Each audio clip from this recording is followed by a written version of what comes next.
may stocks na ulit. Kaya binilsan nyo na talaga.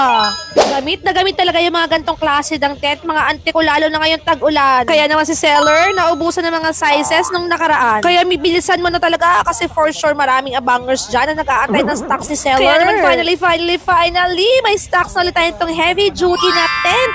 Pwede sa mga kahit anong okasyon ng pamilya. Abay, pwede rin maging shade ng mga sasakyan ninyo sa mga wala pa dyan pampagawa ng mga garahe, diba? Mapaaraw man yan ulan. Abay, pack na pack ito. Abay, super easy to assemble. Tama ka dyan. 2 to 3 minutes, pwede na. I suggest, kailangan na natin ng 4 na tao para sa lahat ng corner may maghahawak at mabilis natin magawa ang pag-assemble.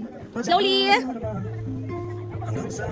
So this is my papa, this is my bayaw, and those are my cousins and my habibi.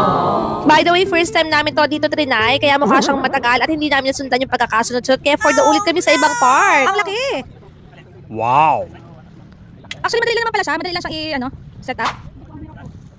So may velcro dito mga madam. Ayan o. Kailangan natin siyang idikit dito sa ganito, ganyan o. Yan. Go mga bebe loves. So ayan, nilimutan namin ilagay ito para dun sa dulo. So for the ulit-ulit ang person. Ayan. Mabilis lang siyang i-set up guys. Napakabilis lang niyang i-set up. Basta 4 lang yung tao natin para sabay-sabay. Hindi siya mahihirapan. And then kailangan natin ilagay ito doon sa gitna. Matangkad. Ayan o. Ayan, ganyan. Mga madam ko. O, diba? Alright! Final na talaga to. This is our final look. This is our final look para sa ating tent na napakalaki. Ang bongga! Yan, extend lang po yung mga paa. Yan, sabay-sabay po natin i-extend ang bonggang-bongga. So that's it. Ayan. Pwede pa natin i-adjust yung mga madam. May mga pang-adjust dyan. Yan.